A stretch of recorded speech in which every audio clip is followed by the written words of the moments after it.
Hi అండి. నేను మీ రాజీని. ఈరోజు మా ఇంట్లో స్పెషల్ వచ్చేసి రొయ్యల బిర్యానీ అండి.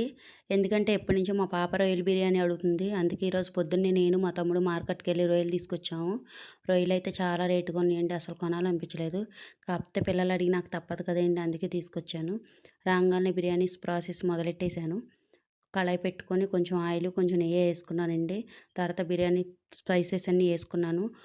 తర్వాత ఏమో ఉల్లిపాయలు, పచ్చిమిరపకాయ చీలికలు ఏసుకున్నాక అవి వేగుతా ఉండంగానే కొంచెం బాదం పప్పు, జీడిపప్పు ఏసానండి. మధ్య మధ్యలో తగిలితే చాలా బావుంటది.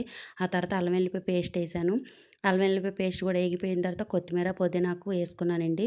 అది కూడా చక్కగా ఏగిపోయినాక 2 చిన్న చిన్న టమాటాలు ఏసుకున్నాను. అవి కూడా చక్కగా మగ్గిపోయినాక ముందే మ్యారినేట్ చేసి పెట్టుకున్న రొయ్యలు ఏసానండి.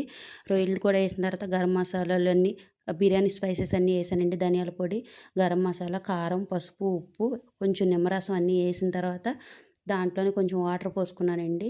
ముందుగానే ఒక గంట ముందే నానబెట్టుకున్న బాస్మతి రైస్ ఏసాను.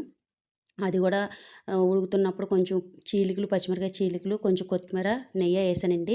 ఇంకా మా పిల్లలందరికీ పిలిచి పెట్టానండి. మా తమ్ముడు, నేను, మా పిల్లలందరం తిన్నాం. అందరూ చాలా అంటే చాలా బావుందన్నారు.